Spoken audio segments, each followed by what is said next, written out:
Unclassified, August 12, 2019.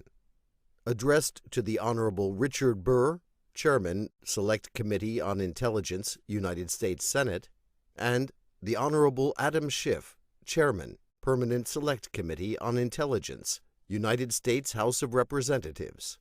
Dear Chairman Burr and Chairman Schiff, I am reporting an, quote, urgent concern, end quote, in accordance with the procedures outlined in Title 50 of the United States Code, paragraph 3033, K, 5A. This letter is unclassified when separated from the attachment. In the course of my official duties, I have received information from multiple U.S. government officials that the President of the United States is using the power of his office to solicit interference from a foreign country in the 2020 U.S. election.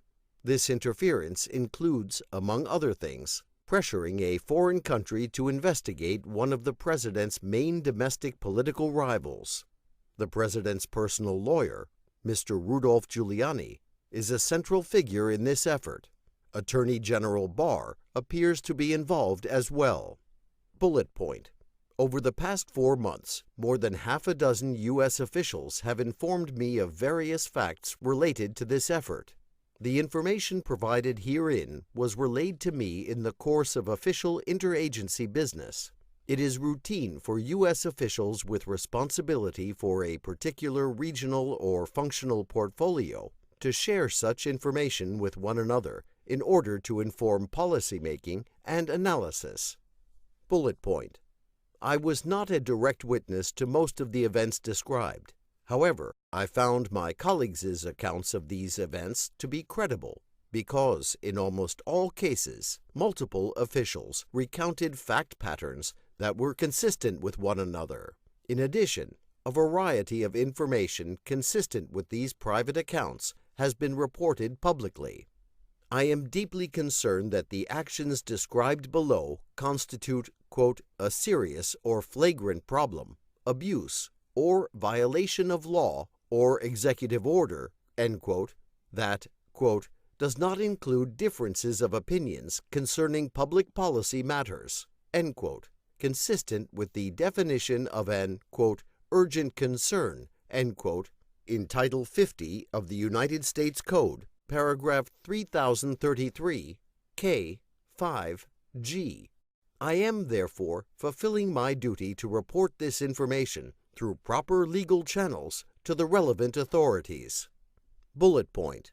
I am also concerned that these actions pose risks to U.S. national security and undermine the U.S. government's efforts to deter and counter foreign interference in U.S. elections. To the best of my knowledge, the entirety of this statement is unclassified when separated from the classified enclosure. I have endeavored to apply the classification standards outlined in Executive Order, or EO, 13526, and to separate out information that I know or have reason to believe is classified for national security purposes. Footnote. Apart from the information in the enclosure, it is my belief that none of the information contained herein meets the definition of, quote, classified information, end quote, outlined in EO 13526, Part 1, Section 1.1. There is ample open-source information about the efforts I describe below, including statements by the President and Mr. Giuliani. In addition, based on my personal observations, there is discretion with respect to the classification of private comments by or instructions from the President, including his communication with foreign leaders. Information that is not related to U.S. foreign policy or national security, such as the information contained in this document, when separated from the enclosure, is generally treated as unclassified. I also believe that applying a classification marking to this information would violate EO 13526, Part 1, Section 1.7, which states, quote, in no case shall information be classified, continue to be maintained as classified, or fail to be declassified in order to 1. Conceal violations of law, inefficiency, or administrative error, or 2.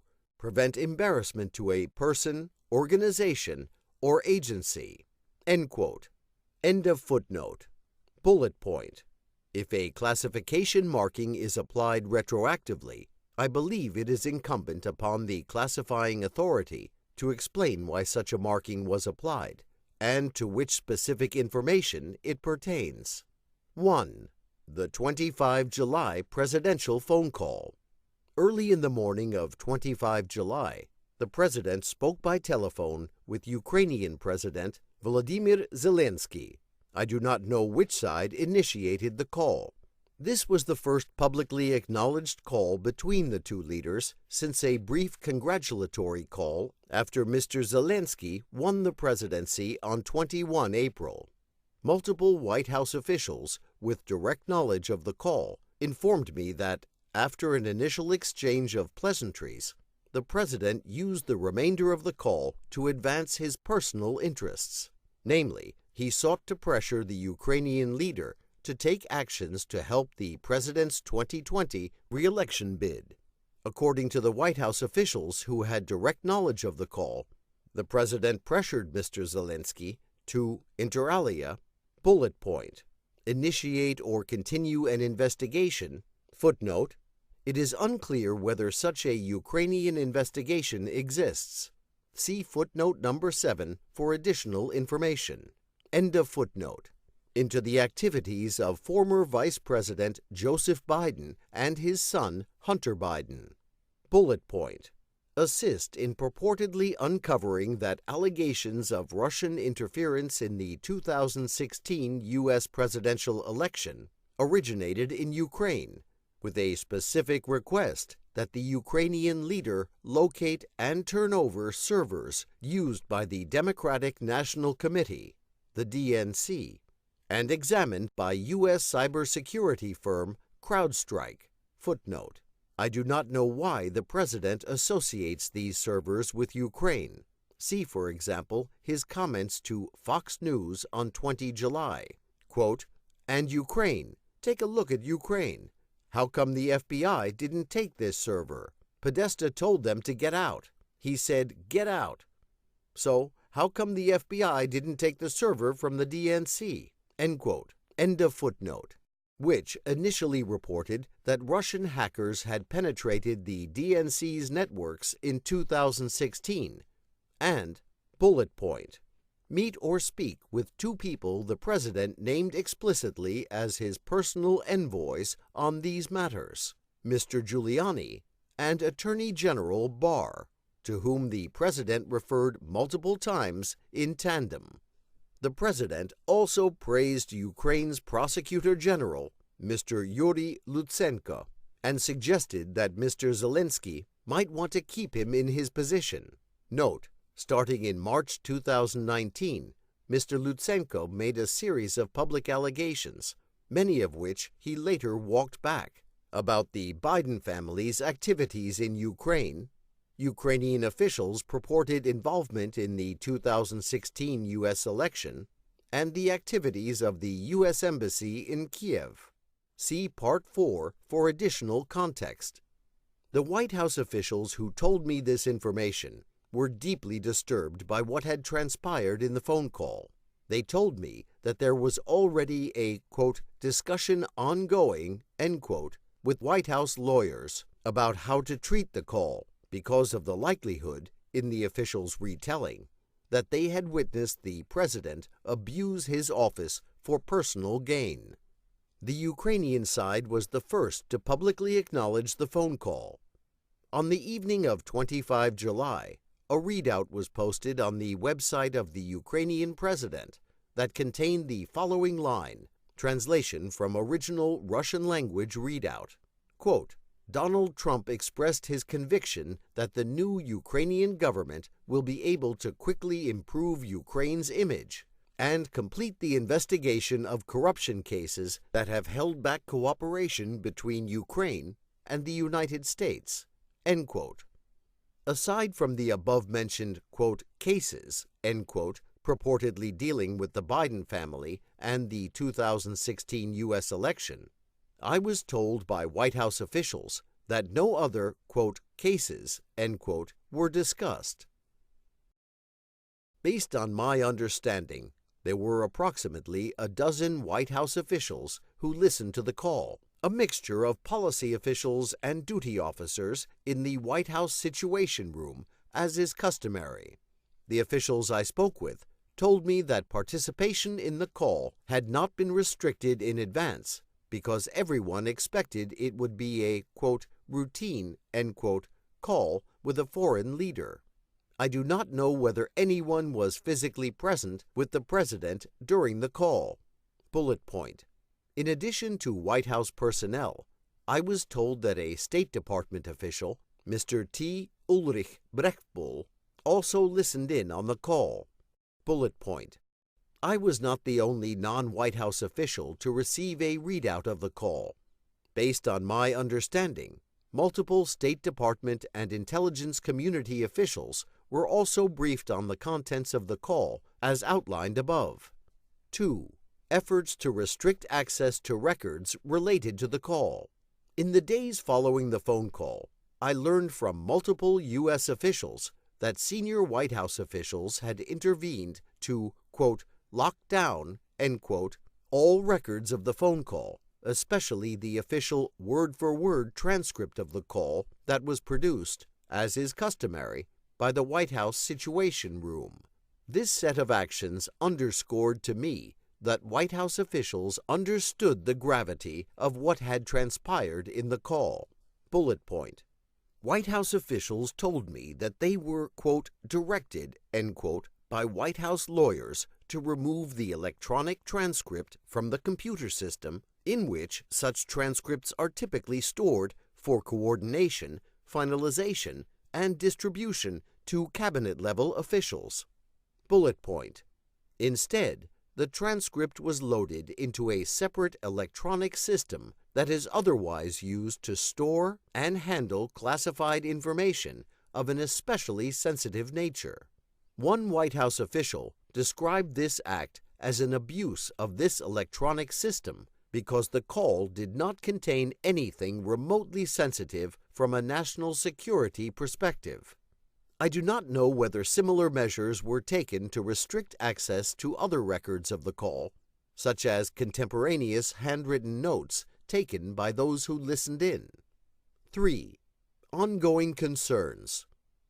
On 26 July, a day after the call, U.S. Special Representative for Ukraine negotiations, Kurt Volker, visited Kiev and met with President Zelensky and a variety of Ukrainian political figures.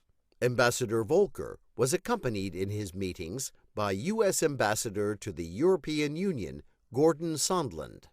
Based on multiple readouts of these meetings, recounted to me by various U.S. officials, Ambassadors Volker and Sondland reportedly provided advice to the Ukrainian leadership about how to, quote, navigate, end quote, the demands that the president had made of Mr. Zelensky. I also learned from multiple U.S. officials that on or about 2 August, Mr. Giuliani reportedly traveled to Madrid to meet with one of President Zelensky's advisors, Andrei Yermak.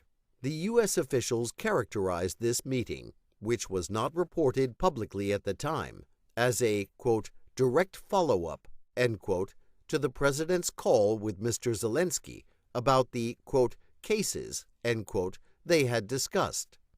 Bullet point. Separately, multiple U.S. officials told me that Mr. Giuliani had reportedly privately reached out to a variety of other Zelensky advisors, including Chief of Staff Andrei Bodan and Acting Chairman of the Security Services of Ukraine, Ivan Bakanov. Footnote. In a report published by the Organized Crime and Corruption Reporting Project, the OCCRP, on 22 July, 2 associates of Mr. Giuliani reportedly traveled to Kiev in May 2019 and met with Mr. Bakanov and another close Zelensky advisor, Mr. Sergei Schaefer. End of footnote. Bullet point. I do not know whether those officials met or spoke with Mr. Giuliani, but I was told separately by multiple U.S. officials that Mr. Yermak and Mr. Bakanov intended to travel to Washington in mid-August. On 9 August, the president told reporters, quote, "I think President Zelensky is going to make a deal with President Putin, and he will be invited to the White House, and we look forward to seeing him. He's already been invited to the White House, and he wants to come, and I think he will. He's a very reasonable guy. He wants to see peace in Ukraine, and I think he will be coming very soon, actually." End quote. 4. Circumstances leading up to the 25 July presidential phone call. Beginning in late March 2019, a series of articles appeared in an online publication called The Hill. In these articles, several Ukrainian officials, most notably Prosecutor General Yuri Lutsenko, made a series of allegations against other Ukrainian officials and current and former U.S. officials. Mr. Lutsenko and his colleagues alleged, inter alia, bullet point, that they possessed evidence that Ukrainian officials, namely head of the National Anti-Corruption Bureau of Ukraine, Artyom Sitnik, and Member of Parliament Sergei Lyshenko, had, quote, interfered, end quote, in the 2016 U.S. presidential election, allegedly in collaboration with the DNC and the U.S. Embassy in Kiev. Footnote. Mr. Sitnik and Mr. Lyshenko are two of Mr. Lutsenko's main domestic rivals. Mr. Lutsenko has no legal training and has been widely criticized in Ukraine for politicizing criminal probes and using his tenure as Prosecutor General to protect corrupt Ukrainian officials. He has publicly feuded with Mr. Sitnik, who heads Ukraine's only competent anti-corruption body, and with Mr. Lyshenko, a former investigative journalist who has repeatedly criticized Mr. Lutsenko's record.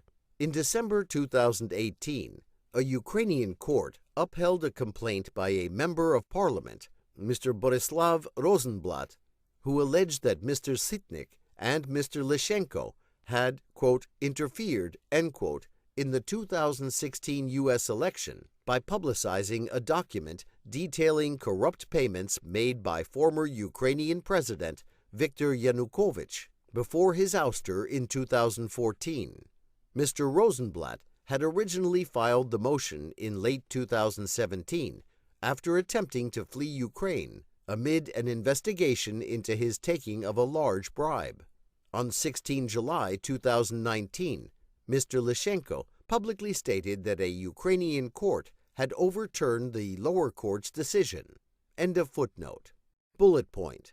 That the U.S. Embassy in Kiev, specifically U.S. Ambassador Marie Yovanovitch, who had criticized Mr. Lutsenko's organization for its poor record on fighting corruption, had allegedly obstructed Ukrainian law enforcement agencies' pursuit of corruption cases, including by providing a, quote, do not prosecute, end quote, list, and had blocked Ukrainian prosecutors from traveling to the United States expressly to prevent them from delivering their, quote, evidence, end quote, about the 2016 U.S. election. Footnote. Mr. Lutsenko later told Ukrainian news outlet The Babel on 17 April that Ambassador Yovanovitch had never provided such a list and that he was, in fact, the one who requested such a list. End of footnote.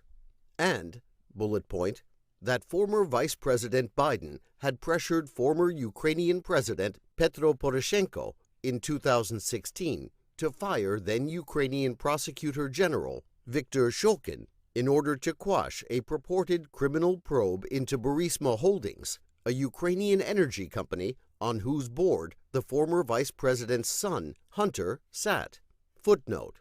Mr. Lutsenko later told Bloomberg on 16 May that former Vice President Biden and his son were not subject to any current Ukrainian investigations and that he had no evidence against them. Other senior Ukrainian officials also contested his original allegations. One former senior Ukrainian prosecutor told Bloomberg on 7 May that Mr. Shokin, in fact, was not investigating Burisma at the time of his removal in 2016. End of footnote. In several public comments, footnote, see, for example, Mr. Lutsenko's comments to The Hill on 1 and 7 April and his interview with The Babel on 17 April, in which he stated that he had spoken with Mr. Giuliani about arranging contact with Attorney General Barr. End of footnote. Mr. Lutsenko also stated that he wished to communicate directly with Attorney General Barr on these matters. Footnote. In May, Attorney General Barr announced that he was initiating a probe into the, quote, origins, end quote, of the Russia investigation. According to the above-referenced OCCRP report, 22 July, 2 associates of Mr. Giuliani claimed to be working with Ukrainian officials to uncover information that would become part of this inquiry. In an interview with Fox News on 8 August, Mr. Giuliani claimed that Mr. John Durham, whom Attorney General Barr designated to lead this probe, was, quote, spending a lot of time in Europe, end quote, because he was, quote, investigating Ukraine, end quote. I do not know the extent to which, if at all, Mr. Giuliani is directly coordinating his efforts on Ukraine with Attorney General Barr or Mr. Durham. End of footnote. The allegations by Mr. Lutsenko came on the eve of the first round of Ukraine's presidential election on 31 March. By that time, Mr. Lutsenko's political patron, President Poroshenko, was trailing Mr. Zelensky in the polls and appeared likely to be defeated. Mr. Zelensky had made known his desire to replace Mr. Lutsenko as Prosecutor General. On 21 April, Mr. Poroshenko lost the runoff to Mr. Zelensky by a landslide. See enclosure for additional information. Bullet point. It was also publicly reported that Mr. Giuliani had met on at least 2 occasions with Mr. Lutsenko, once in New York in late January and again in Warsaw in mid-February. In addition, it was publicly reported that Mr. Giuliani had spoken in late 2018 to former Prosecutor General Shokin in a Skype call arranged by 2 associates of Mr. Giuliani. Footnote. See, for example, the above-referenced articles in Bloomberg, 16 May, and OCCRP, 22 July. End of footnote. Bullet point. On 25 April, in an interview with Fox News, the president called Mr. Lutsenko's claims, quote, big, end quote, and, quote, incredible, end quote, and stated that the Attorney General, quote, would want to see this, end quote. On or about 29 April, I learned from U.S. officials with direct knowledge of the situation that Ambassador Yovanovitch had been suddenly recalled to Washington by senior State Department officials for, quote, consultations, end quote, and would most likely be removed from her position. Bullet point. Around the same time, I also learned from a U.S. official that, quote, associates, end quote, of Mr. Giuliani were trying to make contact with the incoming Zelensky team. Footnote. I do not know whether these associates of Mr. Giuliani were the same individuals named in the 22 July report by OCCRP referenced above. End of footnote. Bullet point. On 6 May, the State Department announced that Ambassador Yovanovitch would be ending her assignment in Kiev, quote, as planned, end quote. Bullet point. However, several U.S. officials told me that, in fact, her tour was curtailed because of pressure stemming from Mr. Lutsenko's allegations. Mr. Giuliani subsequently stated in an interview with a Ukrainian journalist published on 14 May that Ambassador Yovanovitch was, quote, removed because she was part of the efforts against the president, end quote. On 9 May, The New York Times reported that Mr. Giuliani planned to travel to Ukraine to press the Ukrainian government to pursue investigations that would help the president in his 2020 re-election bid. Bullet point. In his multitude of public statements leading up to and in the wake of the publication of this article, Mr. Giuliani confirmed that he was focused on encouraging Ukrainian authorities to pursue investigations into alleged Ukrainian interference in the 2016 U.S. election and alleged wrongdoing by the Biden family. Footnote. See, for example, Mr. Giuliani's appearance on Fox News on 6 April and his tweets on 23 April and 10 May. In his interview with the New York Times, Mr. Giuliani stated that the president, quote, basically knows what I'm doing, sure, as his lawyer, end quote. Mr. Giuliani also stated, quote, we're not meddling in an election, we're meddling in an investigation, which we have a right to do. There's nothing illegal about it. Somebody could say it's improper. And this isn't foreign policy. I'm asking them to do an investigation that they're doing already, and that other people are telling them to stop. And I'm going to give them reasons why they shouldn't stop it, because that information will be very, very helpful to my client, and may turn out to be helpful to my government. End quote. End of footnote. Bullet point. On the afternoon of 10 May, the president stated in an interview with Politico that he planned to speak with Mr. Giuliani about the trip.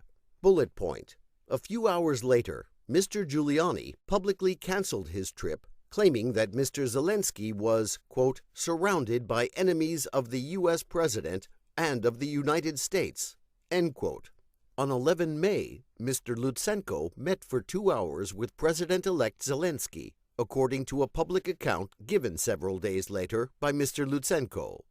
Mr. Lutsenko publicly stated that he had told Mr. Zelensky that he wished to remain as Prosecutor General. Starting in mid-May, I heard from multiple U.S. officials that they were deeply concerned by what they viewed as Mr. Giuliani's circumvention of national security decision-making processes to engage with Ukrainian officials and relay messages back and forth between Kiev and the president.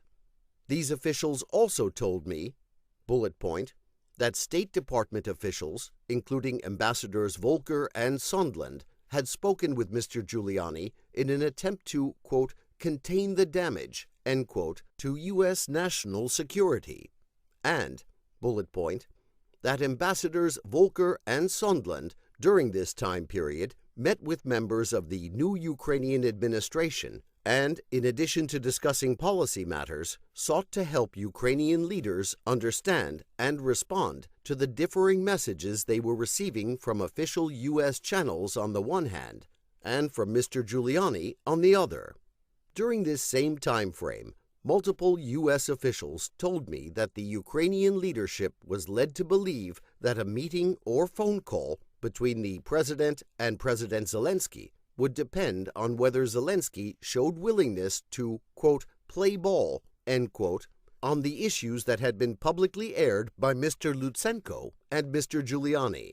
Note, this was the general understanding of the state of affairs as conveyed to me by U.S. officials from late May into early July. I do not know who delivered this message to the Ukrainian leadership or when.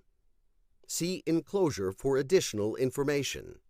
Shortly after President Zelensky's inauguration, it was publicly reported that Mr. Giuliani met with 2 other Ukrainian officials, Ukraine's special anti-corruption prosecutor, Mr. Nazar Kholodnytsky, and a former Ukrainian diplomat named Andrei Telizhenko. Both Kholodnytsky and Mr. Telizhenko are allies of Mr. Lutsenko and made similar allegations in the above-mentioned series of articles in The Hill. On 13 June, the president told ABC's George Stephanopoulos that he would accept damaging information on his political rivals from a foreign government. On 21 June, Mr. Giuliani tweeted, quote, new prez of Ukraine still silent on investigation of Ukrainian interference in 2016, and alleged Biden bribery of Poroshenko. Time for leadership, and investigate both if you want to purge how Ukraine was abused by Hillary and Clinton people." End quote. In mid-July, I learned of a sudden change of policy with respect to U.S. assistance for Ukraine. See enclosure for additional information. Enclosure. Classified Appendix. August 12, 2019. Classified Appendix. Marked Unclassified. Supplementary classified information is provided as follows, marked Unclassified. Additional information related to Section 2, marked Unclassified. Text blacked out. According to multiple White House officials I spoke with, the transcript of the President's call with President Zelensky was placed into a computer system managed directly by the National Security Council, the NSC, Directorate for Intelligence Programs. This is a standalone computer system reserved for code word level intelligence information, such as covert action. According to information I received from White House officials, some officials voiced concerns internally that this would be an abuse of the system and was not consistent with the responsibilities of the Directorate for Intelligence Programs. According to White House officials I spoke with, this was, quote, not the first time, end quote, under this administration that a presidential transcript was placed into this code word level system solely for the purpose of protecting politically sensitive, rather than national security sensitive, information. Additional information related to Section 4, marked Unclassified. Text blacked out, marked Information relating to classified intelligence community reporting and analysis. I would like to expand upon two issues mentioned in Section 4 that might have a connection with the overall effort to pressure the Ukrainian leadership. As I do not know definitively whether the below-mentioned decisions are connected to the broader efforts I describe, I have chosen to include them in the classified annex. If they indeed represent genuine policy deliberations and decisions formulated to advance U.S. foreign policy and national security, one might be able to make a reasonable case that the facts are classified. Bullet point. Text blacked out. I learned from U.S. officials that, on or around 14 May, the President instructed Vice President Pence to cancel his planned travel to Ukraine to attend President Zelensky's inauguration on 20 May. Secretary of Energy Rick Perry led the delegation instead. According to these officials, it was also, quote, made clear, end quote, to them that the President did not want to meet with Mr. Zelensky until he saw how Zelensky, quote, chose to act, end quote, in office. I do not know how this guidance was communicated or by whom. I also do not know whether this action was connected with the broader understanding, described in the unclassified letter, that a meeting or phone call between the President and President Zelensky would depend on whether Zelensky showed willingness to, quote, play ball, end quote, on the issues that had been publicly aired by Mr. Lutsenko and Mr. Giuliani. Bullet point. Text blacked out. On 18 July, an Office of Management and Budget, an OMB official, informed departments and agencies that the President, quote, earlier that month, end quote, had issued instructions to suspend all U.S. security assistance to Ukraine. Neither OMB nor the NSC staff knew why this instruction had been issued. During interagency meetings on 23 July and 26 July, OMB officials again stated explicitly that the instruction to suspend this assistance had come directly from the President, but they were still unaware of a policy rationale. As of early August, I heard from U.S. officials that some Ukrainian officials were aware that U.S. aid might be in jeopardy, but I do not know how or when they learned of it.